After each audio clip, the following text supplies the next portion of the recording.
So hey everyone, this is Arisa. Let's be continue our NCERT podcast series जो कि इसी फ्लाइनिस का इसी चैनल पे चल रही है। इस सीरीज पे हमने 3 चैप्टर ऑलरेडी कवर कर लिए थे। अब का मैं ज़्यादा टाइम लूंगी नहीं, है ना। 3 चैप्टर हमने कवर कर लिए थे और ये अगला चैप्टर जो हम कवर करने वाले हैं वो है एनिमल किंगडम। यस, आपको लेक्चर आने में काफ़ी डिले हो गया, इसके लिए वेरी वेरी सॉरी। और आप सभी का भी नीट का रिजल्ट आया ही होगा, तो आई होप जिसका अच्छा आया हो तो बहुत अच्छी बात है, और जिसका अच्छा नहीं आया हो तो आप जिस प्रोफेशन के लिए तैयारी कर रहे हैं तो आपको पता ही होगा कि हम लोग लास्ट हार्ट बीट तक हार नहीं मानते हैं, गिव अप नहीं करते हैं। तो इतनी जल्दी अगर गिव अप कर देंगे ना तो ये प्रोफेशन इतना इजी नहीं है। मतलब कि ये अगर चीजें इतनी आसानी से मिल जाए तो फिर क्या ही बात थी, मतलब सभी को मिल सकती है। ठीक है, तो ऐसा कहते हैं कि घायल तो यहाँ हर एक परिंदा है, घायल तो यहाँ हर एक परिंदा है, लेकिन उसी घायल की मतलब कि स्टेज में है ना, मैं आपको एक्सप्लेन भी कर रही हूँ ताकि आपको समझ में आए। उसी घायल के उसमें जो उड़ सके आज वही जिंदा है। ओके, सो इसी के साथ एनसीईआरटी पॉडकास्ट सीरीज हम शुरू करते हैं, जिसमें कि हम पढ़ने वाले हैं आज animal kingdom. Animal kingdom chapter में हम क्या कवर करेंगे वो देखेंगे, इसके बाद आपको सारी चीजें और बातें समझ में आएंगी। ठीक है, हाँ, एनसीईआरटी मैं आपके साथ लेके चलूंगी और आपके साथ के साथ मैं लाइन बाय लाइन रीड करूंगी और आप भी मेरे साथ एनसीईआरटी लेके चलेंगे। आपको ये सारे रूल्स पता ही है कि अगर आप एज अ पॉडकास्ट सुन रहे हैं तो अच्छी बात है, मतलब एज अ रिविजन की तौर पे सुन रहे हैं। और अगर आप एज अ बिगनर है, 11th के बच्चे हैं या अभी आपने प्रिपरेशन स्टार्ट ही की है, तो आप एनसीईआरटी साथ लेके चलेंगे तो आपको बहुत ही अच्छा रहेगा। ठीक है, इसके लिए मैंने आज ये हाथ में लेके रखी कि आप ये देखिए एनसीईआरटी कैसे साथ में साथ लेके चलते हैं और आप चीजों को समझते हैं। ठीक है, so let's we continue chapter number 4 जो कि है एनिमल किंगडम। हम पूरी सारी चीजें डिटेल में समझेंगे क्योंकि चैप्टर काफी बेसिक चैप्टर है और आपको चीजें अच्छे से समझ में आएंगी कि क्या कौन सा पॉइंट क्या कहाँ कैसा कह रहे हैं, अगर आप साथ के साथ एनसीईआरटी लेके चलेंगे। Okay, so let's we continue. सबसे पहले क्या है, basis of classification.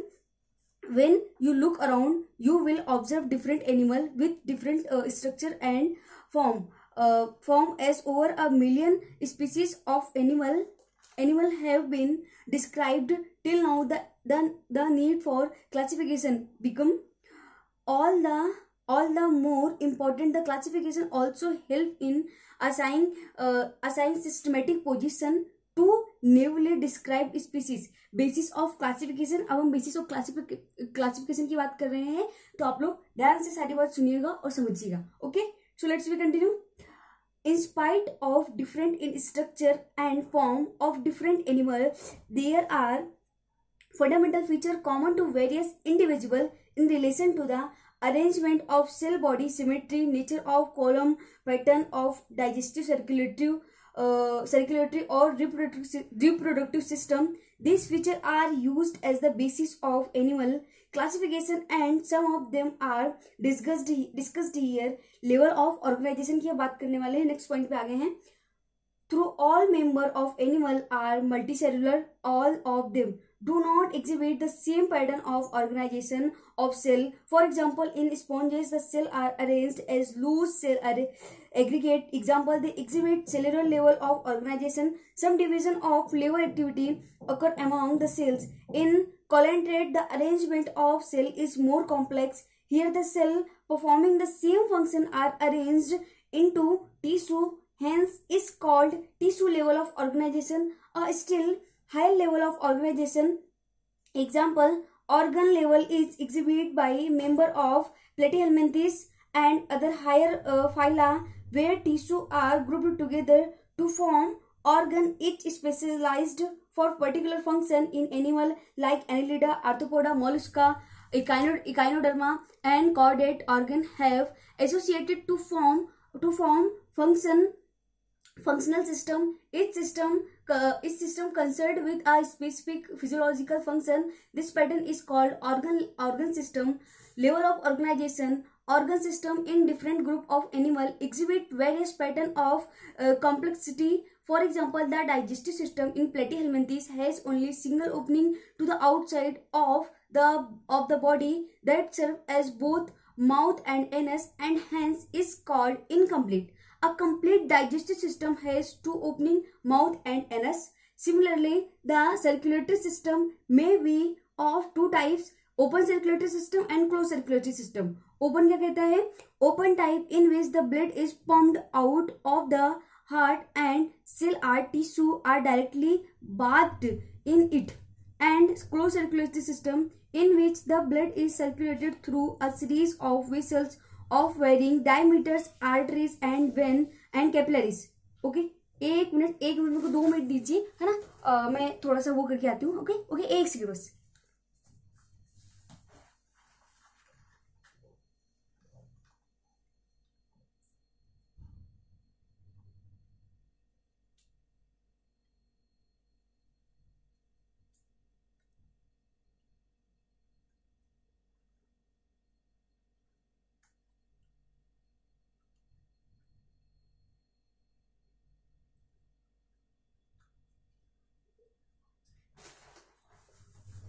Yes, welcome back. Continue. हाँ, ये क्या कह रहा है, देखो ये पूरा ये जो पैरा है, ये स्टैंडर क्या कह रहा है, कह रहा है कि जो लेवल ऑफ ऑर्गेनाइजेशन है, ठीक है, सब में हर मतलब कि सारी स्पीसीज में, है ना, डिफरेंट होता है। किसी में सेल लेवल का ऑर्गेनाइजेशन होता है, उसको सेलुलर लेवल कहते हैं। टिश्यू लेवल का होता है, उसको टिश्यू लेवल का कहते हैं। ऑर्गन होता है, इसमें ऑर्गन लेवल का होता है, उसको ऑर्गन उसका कहते हैं। जिसकी बॉडी पूरी, मतलब कि जैसे कि ह्यूमन बॉडी है ना, उसमें organ system level of organization, मतलब उसमें सारे ऑर्गन्स है ना फंक्शन करते हैं, तो उसको organ system level of organization करते हैं, ठीक है। फिर जिसकी बॉडी मतलब कि जिस टाइप की रहती है ना, उसमें उस टाइप का सर्कुलेशन होता है, उस टाइप का डाइजेशन होता है। जैसे कि हमने इनकम्प्लीट डाइजेशन पढ़ा, तो जिसमें है ना एक ही ओपनिंग होती है, सिंगल ओपनिंग होती है माउथ की भी और एनस की भी, ठीक है। और जिसमें जो कंप्लीट डाइजेस्टिव सिस्टम होता है, उसमें 2 ओपनिंग होती है, एक तो माउथ होता है और एक एनस होता है, ठीक है। और जो एक ओपन टाइप का जैसे कि आप सर्कुलेशन की बात करें, तो एक ओपन टाइप का होता है, एक क्लोज टाइप का होता है। क्लोज्ड हम ह्यूमन बींग्स में होता है, ठीक है, और भी स्पीसीज में होता है, डिफरेंट प्रकार की। तो जैसे जैसे इवोल्यूशन होता गया, ठीक है, चीजें और इवॉल्व होती गई, और समझ में आता गया कि और आगे क्या होता जा रहा है, और हम आगे बढ़ते गए, ठीक है। So let's we continue. अब हम पढ़ते हैं सिमेट्री, ठीक है, ये सिमेट्री की बात कर रहे हैं, ठीक है। Animal can be categorized on the basis of their symmetry. Sponges are mostly asymmetrical. Example: any plane that pass through the center does not divided them into equal halves. When any plane passing through the external axis of the body divided the organization into the identical halves, it is called radial symmetry. Coelenterate, ctenophore and echinoderms have this kind of body plan. Animal like annelida, orthopod, etc., where the body can be divided into identical left and right halves in only one plane, exhibit bilateral symmetry, ठीक है। कुछ जो species होती हैं, कुछ जो species की जो बॉडी होती है, वो है ना बायलेटरल डिवाइड होती है, रेडियल सिमेट्री होती है ना। किसी में बायलेटरल सिमेट्री होती है, तो बायलेटरल जिसमें होती है उसको जिसमें दो सिमेट्री होती है, ठीक है, 1-2 ऐसे, है ना। जैसे कि फॉर एग्जांपल मान लो ये पेन है ना, ये पेंसिल है, सॉरी ये पेंसिल है, इसकी में इक्वली ऐसे तो ठीक है हो जाएगा, ऐसा नहीं है मतलब कि, पर है ना इसकी बायलेटरल सिमेट्री आराम से हो जाएगी, कोई इशू नहीं है। तो जिसकी 2 सिमेट्री होती है उसको बायलेटरल सिमेट्री कहते हैं। इसमें यही सारी चीजें बताएं कि किसमें कौन सी स्पीसीज में किस टाइप की सिमेट्री होती है। किसी में बायलेटरल होती है, किसी में रेडियल सिमेट्री होती है, किसी में सिमेट्री होती ही नहीं है। Okay, do you understand everyone? Yes, let's we continue. Next topic है diploblastic and diploblastic organisation. Diploblastic and diploblastic organisation की बात की गई है, ठीक है। इसमें फिगर में बताया गया सोविंग जर्मिनल लेयर, मतलब कि जो है ना जो लेयर होती है वो डिप्लोब्लास्टिक होती है कि डिप्लोब्लास्टिक होती है, ये सारी चीजें बताई गई हैं। Okay, so animal in which the cell are arranged into embryonic layer and external ectoderm and internal endoderm are called diploblastic. जिसमें एक्सटर्नल लेयर एक्टोडर्म होती है और इंटरनल लेयर एंडोडर्म होती है, उसको डिप्लोब्लास्टिक कहते हैं। और जिसकी बॉडी में मतलब कि जिसकी उसमें है ना 3 जर्म लेयर होती है, जिसकी वो उसमें है ना उसको डिप्लोब्लास्टिक कहते हैं। ओके, डिप्लोब्लास्टिक इसमें एग्जांपल क्या बताया हुआ है? Coelenterate and undifferentiated layers mesoglea is present in between the ectoderm and endoderm. ये सारे इसमें फिगर में बताया हुआ है, आप देखेंगे तो आपको समझ में आएगा। प्रॉपर इसमें डायग्राम बताया हुआ है, एक्टोडर्म और एंडोडर्म और क्या बोलते हैं मेसोडर्म, मतलब कि दोनों उसमें वो बताई, दोनों उसमें उसकी बहुत टाइप्स ऑफ लेयर बनी हुई है, डिप्लोप्लास्टिक एंड टिप्लोप्लास्टिक, ठीक है। और उसमें दोनों उसके वो बताए हुए हैं, ठीक है। नेक्स्ट उसमें देखते हैं, those animal in which the developing embryo has a third germinal layer mesoderm in between the ectoderm and endoderm are called triploblastic animal. Platyhelminthes to chordates, ठीक है। इसमें ट्रिप्लोप्लास्टिक में ना मेसोडर्म आ जाएगा। ट्रिप्लोप्लास्टिक में कौन कौन सी लेयर होंगी, एक्टोडर्म, मेसोडर्म और एंडोडर्म, ठीक है। कौन कौन सी, एक बार मेरे साथ काउंट करेंगे, एक्टोडर्म, मेसोडर्म और एंडोडर्म, ठीक है। एक्टोडर्म आउटर लेयर हो गई, मेसोडर्म मिडल लेयर हो गई और एंडोडर्म अंदर की लेयर हो गई, ठीक है। ये डिप्लोप्लास्टिक की बात हो रही है। और जो डिप्लोप्लास्टिक की था उसमें दो लेयर थी, एक तो एक्टोडर्म थी और एक एंडोडर्म थी। Everyone understand? Okay, yes, let's continue. Column क्या कहता है, प्रेजेंस और absence of cavity of a cavity between the body wall and the gut wall is very important in classification. The body cavity which is lined by mesoderm is called column. Animals possessing a column are called columnate. Example, Annelida, mollusca, arthropoda, echinoderms, hemichordates and chordates, ठीक है। In some animals the body cavity is not lined by mesoderm. Instead the mesoderm is present as scattered pouches in between the ectoderm and endoderm. Such a body cavity is called pseudocolumns, and animals possessing them are called pseudocolumnate. Example, Eschalminthes. The animals in which the body cavity is absent are called acolumnate. Example, Platyhelminthes. देखो मेरी बात ध्यान से सुनो, ठीक है। सभी की नजर एकदम है ना ध्यान से समझते हैं और स्क्रीन पे होनी चाहिए, ठीक है। नजर तो स्क्रीन पे होनी चाहिए पर दिमाग जो है ना वो ध्यान एकदम एकाग्र और शांति से समझ में के लिए रेडी प्रिपेयर होना चाहिए, ओके। इसमें बोल रहा है जो सीडोकोलोमेट जो होता है ना, वो है ना क्या बोलता है कि जो लेयर्स होती है, ठीक है, क्या बोलते हैं मतलब कि जो वो होती है ना, लेयर्स होती है ना, वो रहती तो है, मतलब कि वो रहती पर कुछ टाइम बाद हट जाती है, मतलब कि मिट जाती है, ठीक है। मतलब कि वो आगे उसमें बाइंड हो जाती है या फिर मतलब कह दें कि इवॉल्व हो जाती है, ठीक है। उसको सीडोकोलोमेट कहते हैं। और जो ए होती है उसको हम जिसमें एब्सेंट होती है उसको हम ए-कॉलोमेट कहते हैं। सीडोकोलोमेट का एग्जांपल क्या बताया हुआ है, एस्केल्मेंथिस, और ए-कॉलोमेट का एग्जांपल क्या बताया हुआ है, platyhelminthes. Everyone understand? Oh yes, next continue. Segmentation की बात करते हैं। सेगमेंटेशन क्या कहता है, in some animals the body is externally and internally divided into segments with a serial repetition of at least some organ. For example, in earthworm the body show this pattern called metameric segmentation and the phenomena is known as metamerism, ठीक है। देखो इसमें segmentation का उसमें बताया हुआ है कि मेटामेरिक सेगमेंटेशन कैसे होता है। आप एक बार पढ़ेंगे और समझेंगे तो आपको समझ में आएगा, ओके। नोटोकॉर्ड की बात करते हैं। Notochord is मेसोडर्मली derived rod-like structure formed on the dorsal side during embryonic development. In some animal with notochord are called chordate, and those animal which do not form this structure are called non-chordate. Example, Porifera to echinoderms. Okay, classification of animal. The broad classification of animal based on common fundamental feature as mentioned in the preceding section is given in figure. मतलब कि ये एक जो table है 4.4 में जो ये एक फिगर बताया हुआ है, ये टेबल है। This is a very very important table. Everyone attention please. देखो इसमें ना सारा किंगडम बताया हुआ है, लेवल ऑफ ऑर्गेनाइजेशन, फिर उसकी सिमेट्री, फिर बॉडी कैविटी ऑफ कॉलम, ठीक है, फिर फाइलम, ठीक है। इसमें सब कुछ बताया हुआ है। आप इस टेबल को एटलीस्ट कम से कम 2 बार लिखेंगे और 3 से 4 बार पढ़ेंगे तो आपको समझ में आएगा।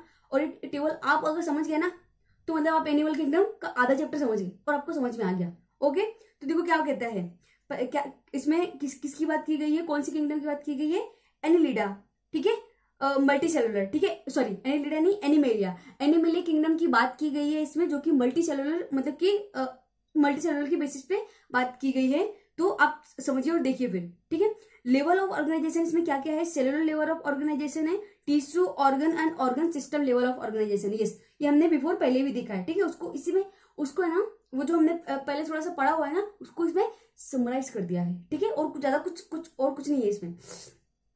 सिमेट्री कौन कौन सी है, सिमेट्री जो है इसकी रेडियल है, बाइलेटरल है। बॉडी कैविटी ऑफ कॉलम कौन कौन सा है? विदाउट बॉडी कैविटी ए कॉलमेट प्लेटीहेलमिंथेस, जो जिसमें बॉडी कैविटी एब्सेंट होती है, ए कॉलमनेट उसको कहते हैं, और उसमें उसका जो एग्जांपल है वो प्लेटीहेलमिंथेस बताया गया है। ठीक है, जिसकी इसके बाद जो क्या बोलते हैं कि बाइलेटरल सिमेट्री में, बाइलेटरल सिमेट्री की बात हो रही थी यहाँ पे। बाइलेटरल, अभी रेडियल की हम बात नहीं कर रहे। ठीक है, बाइलेटरल सिमेट्री में विथ फॉल्स कॉलम सीडो कॉलमेट, जिसमें फॉल्स कॉलम मतलब कि झूठा कैविटी प्रेजेंट होती है, उसको सीडो कॉलमेट कहते हैं, कॉलमनेट कहते हैं, और उसको एग्जांपल है aschelminthes. Okay, everyone understand? With true coelom coelomate, इसमें जिसमें कि ट्रू मतलब कि जिसमें कि एक्चुअल में कैविटी, बॉडी कैविटी जो प्रेजेंट होती है, उसकी एग्जाम्पल इसमें बताए गए हैं। एनिलिडा, ऑर्थोपोडा, मोलस्का, इकानोडर्माटा और हेमिकॉर्डेटा, कॉर्डेटा। ओके, अब हम रेडियल की बात करते हैं। रेडियल की हमको पहले बात कर लेनी चाहिए, पर हमने पहले बाइलेटरल की बात कर ली है, कोई बात नहीं। कॉलेंट्रेट, काइनेडिया, काइनिडेरिया और सिटेनोफोरा। ठीक है, ये बात की गई है रेडियल सिमेट्री की। ठीक है, तो आप एक बार इस टेबल को देखेंगे तो आपको समझ में आएगा। Broad classification of kingdom Animalia based on common fundamental features, ये सारी चीजें इसमें बताई गई हैं। The important characteristics feature of the different phyla are described. ठीक है, अब फाइलम पॉलीफेरा फाइलम की बात हो रही है, तो सभी का ध्यान एकदम एनसीईआरटी बुक पे होना चाहिए। ठीक है, member of this phylum are commonly known as sponges, they are generally marine and mostly asymmetrical animals. These are primitive multicellular animal and have cellular level of organization. Sponges have a water transport of canal system. Water enters through minute pores ostia in the body wall into central cavity spongicle, from where it goes out through the osculum. This pathway of water transport is helpful in food gathering, respiratory exchange and removal of waste. Removal of waste coniocytes or collar cells line the spongicle and the canals. Digestion in intercellular, the body is supported by a skeleton made up of spicles or spongine fibers. Sexes are not separated. Hermaphrodite egg and sperms are produced by the same individual. Sponges reproduce asexually by fragmentation and sexually by formation of gamete. Fertilization is internal and development is indirect, having a larval stage which is morphological distinct from the adult. ठीक है, example इसमें देखो पूरी फेरा का इसमें example और सब कुछ बताया हुआ है। ये यस, हाँ, ये इधर आपको दिख रहा होगा। ठीक है, इसमें इसका एग्जांपल बताया हुआ है, और फाइलम पोरीफेरा की बात की गई, इसको पूरा डिस्क्राइब किया गया है इसमें। ठीक है, कि उसमें इसके कैसा उसका डाइजेशन होता है, उसके मतलब कि उसका रिप्रोडक्शन कैसा होता है, क्या कैसा क्या है, सारी चीजें बताई गई। ठीक है, एग्जांपल देख लीजिए। साइकॉन, साइकोफिया, spongilla, fresh water sponges and sponge, bath sponge. ठीक है, फाइलम कोलेंट्रेट काइनेडेरिया। ठीक है, फाइलम कोलेंट्रेट काइनेडेरिया की बात कर रहे हैं। अब देखो कोलेंट्रेटा, इस फाइलम की बात हो रही है। ठीक है, हमने अभी फाइलम किसकी बात की है? फाइलम पोरीफेरा की बात की है। अब हम फाइलम कोलेंट्रेटा की बात कर रहे हैं, उसमें देखते क्या कहता है ये। They are aquatic, mostly marine, sessile or fresh swimming, radial symmetrical animals. The name Cainidaria is derived from the Cainodoblast or Cainodriocytes, which contain the stinging capsule or nematocytes present on the tentacles and the body. The body Cainodoblasts are used for encourage defense and for the capture of prey.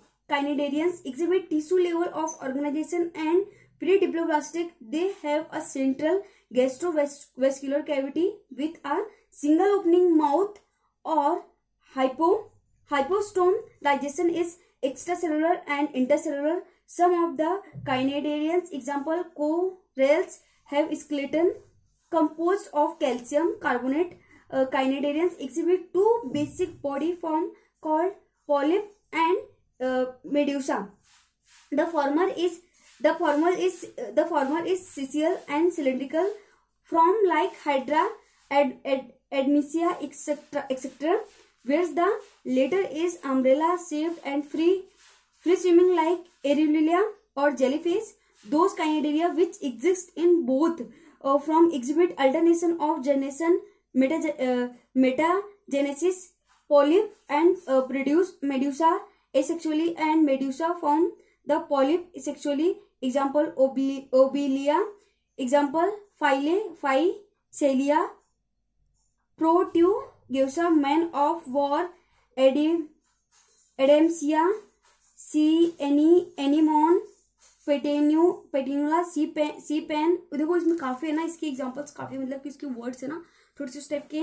आप 1 से 2 बार इनको अच्छे से पढ़ेंगे ना तो आपको समझ में आएगा कि क्या है. ठीक है, मेरे को भी तो थोड़ा सा पढ़ने में प्रोनाउंस करने में प्रॉब्लम आ रही है, पर कोई नहीं, अगर हम 1 बार नहीं 2 बार नहीं 3 बार 1 बार पढ़ेंगे तो हमको समझ में आएगा. ओके. फाइलम कैनेटोफोरा की बात हो रही है. Ctenophores commonly known as sea walnut and comb jellyfish are exclusively marine, readily symmetrical diploblastic organism with tissue level of organization. The body bear 8 external row of ciliated comb plates which help in locomotion, digestion in both extracellular and intercellular biomolecules.